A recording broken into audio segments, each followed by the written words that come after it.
brink of declaring all-out victory in this war. If there's anyone who gets to say mission accomplished right now, it's Bashar al-Assad. Hi, I'm Ian Bremmer, and welcome to the GZERO World Podcast. I'm host of the weekly show GZERO World on Facebook Watch. In this podcast, we share extended versions of the big interviews from that show. Let's get to it.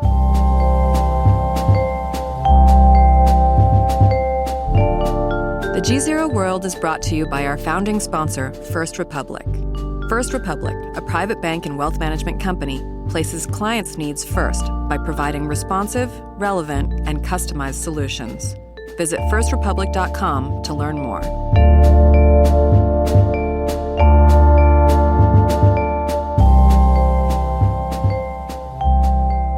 And I'm here today with Lara Setrakian. She is CEO and executive editor of News Deeply. Also was the founder some 6 years ago of their flagship site, Syria Deeply. Of everyone I know in the West, the Syria war has probably had more of an impact on your career than anyone I can think of. So in 2011, I was the correspondent for ABC News and Bloomberg TV covering the Middle East. Yeah. It struck me then, as it had struck me before, that media systems as they currently operate are ill-equipped to follow multiple unfolding crises. So I left the TV job. I started an all-in-one platform called Syria Deeply. We assigned specialized editors to cover the conflict and to maintain deep networks of correspondents inside the ground. Right now, that's Alessandra Massi and Hashim Mouseiran. They're based in Beirut. And they do an incredible job of tracking the conflict every day and seeing the emerging threats and trends up ahead. So let's start with the big news, which is the United States said they were going to bomb again, have bombed again. Russians aren't doing anything. A win, a loss, does it matter? How do you view it? Each side is living in its own reality and pushing its own storyline. And in this case, they don't match. The Russians say the Syrians swatted down some of those missiles. The U.S. patently denies that.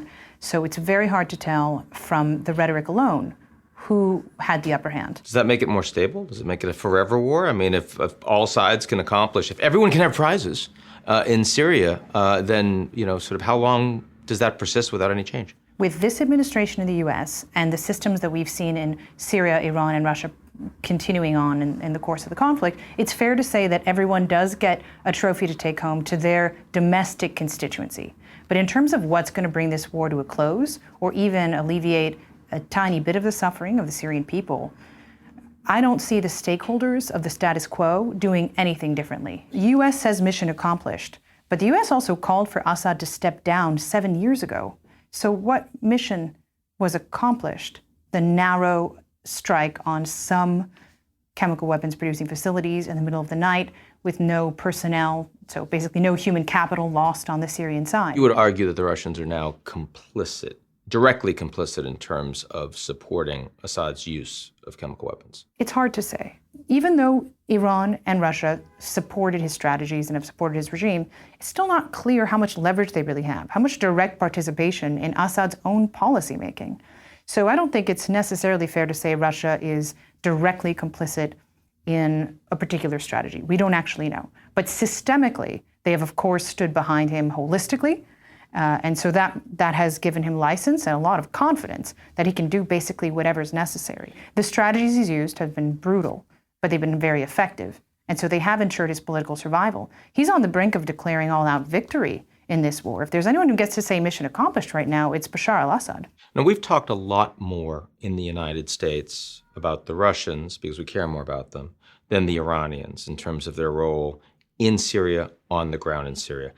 Is that appropriate? Iran has had a tremendous role, not only in maintaining Bashar al-Assad's position in Syria, but in expanding its footprint, military, commercial, and otherwise, over the course of this conflict. It has really expanded. I mean, it's by some counts, 60,000 troops, Iran-backed. So both Iranians and Shiite militias, or just Iran-backed militias on the ground. That's tremendous. All reports I hear from Syria now, from Syrians themselves, Iran is buying up real estate. They're investing in redevelopment. They're even giving out humanitarian aid.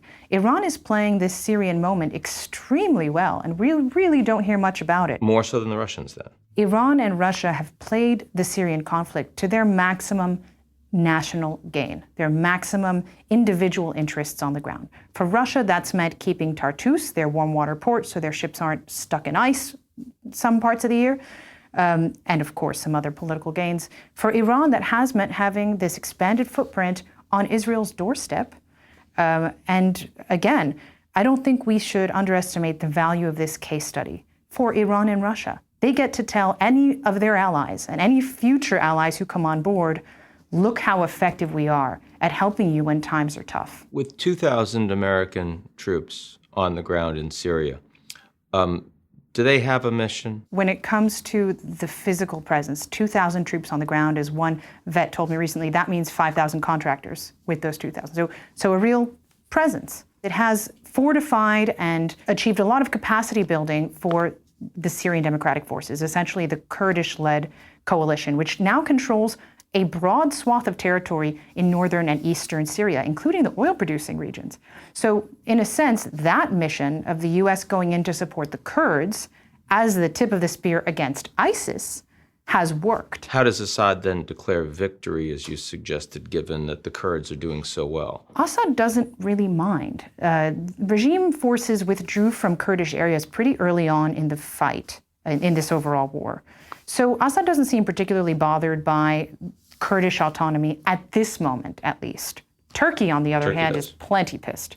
But the idea that Kurds are operating, that hasn't been particularly bothersome to the Assad regime. How dangerous, in reality, do you think it is? Where are the fault lines where this could get a lot bigger, a lot worse? So not only do you have nation states and dozens of armed militia groups on the ground, but you have irregular forces from nation states. Like I said, Iran-backed militias, Russian contractors. It's an insane soup of fighting forces in Syria right now. The fault line that is most likely to escalate is Iran to Israel. The status quo of this moment involves Iran having a very significant capability set in Syria on Israel's border. The U.S. doesn't seem to mind in the sense that there's no U.S. pushback on that aspect of the conflict. But there has been Israeli pushback, and we don't know what that's going to look like going forward. The Russians and Iranians haven't done much to respond when the Israelis have engaged in strikes. This is an asymmetric conflict of global proportions. It's not in the interests of Iran and Russia to escalate in a way where it becomes a conventional military confrontation. So if there's an occasional loss of life here or there on striking a base or striking some empty buildings in the middle of the night, I don't think that's particularly problematic for them. Would you say the same thing about Turkey? One of the great successes, I think, of the Russian-Iranian bloc in this conflict has been functionally pulling Turkey away from NATO. You have a photo of the Iranian, Russian, and Turkish presidents in Ankara as if it were like a team huddle on a baseball field. And yet Erdogan quite quickly publicly supported the strikes by the United States, France, and the UK. Turkey has played a dual role throughout this. They've been very strategically flexible. But for the million-plus refugees in their country and no real clear strategy for how to integrate them or handle that burden, I think that they've actually done pretty well out of this conflict. What are the lessons as a consequence of the last 7 years? I've learned 3 big lessons from this war. The first is that the U.S. is being definitively outwitted by Russia and Iran. There's a strategic gap between U.S. capabilities and Russian and Iranian capabilities. The second lesson is that the norms and laws that have governed modern military engagement, so the rules of war as we've known them, are completely defunct. And we're going to have to come up with new ones or find new ways to enforce the old ones. Otherwise, we should expect that this is what war will look like going forward. And the third is that global governance itself is broken. The mechanics of de-escalation no longer exist, if they ever did. Whether it's a paralyzed Security Council or a lack of enforcement of agreed upon deals like the 2013 chemical weapons deal between the US and Russia, these are things no one is willing to enforce right now.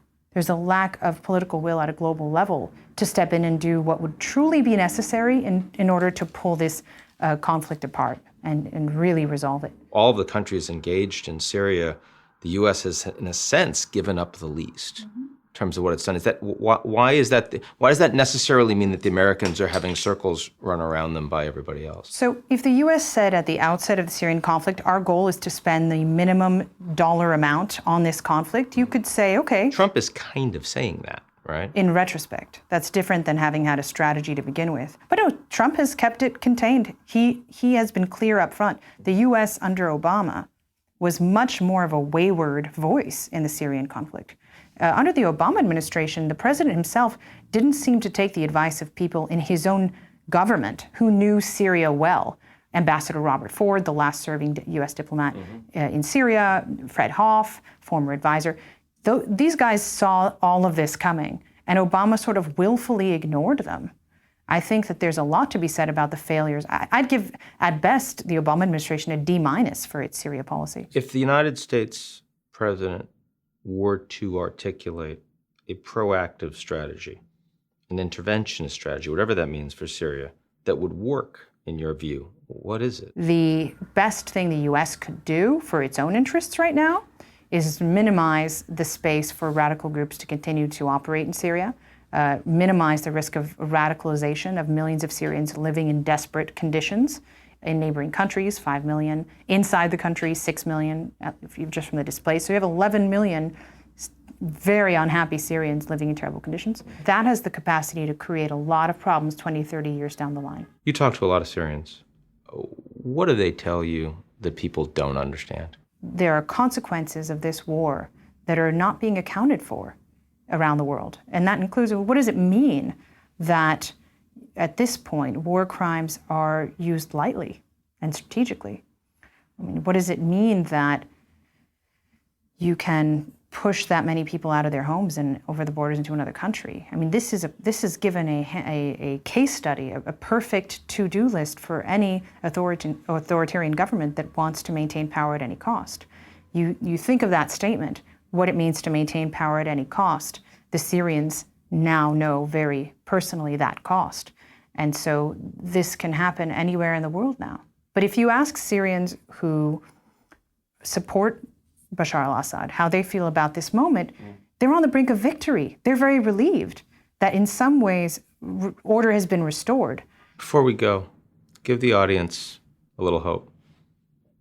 What's a silver lining we can look at? I've been continually inspired by the resilience and resolve of individual Syrians doing things that whatever they need to do to survive, to educate their children. It's dire, but the individual Syrian entrepreneurs or the women setting up schools in their basement when kids can't get to the schoolhouse, the whole evolution of what they call siege medicine. How do you take care of people, whether it's a diabetic or a war wound, when no medical supplies are getting in? There have been incredible acts of invention and innovation. And so I have had a great privilege of witnessing that in action. A lot of talent in this part of the world. That's not going to change anytime soon. Lara Setrakian, good to be with you. Thank you.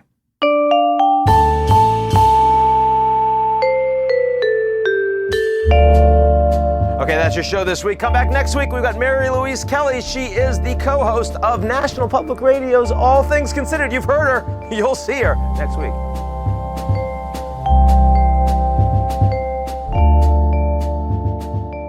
The GZERO World is brought to you by our founding sponsor, First Republic. First Republic, a private bank and wealth management company, places clients' needs first by providing responsive, relevant, and customized solutions. Visit firstrepublic.com to learn more.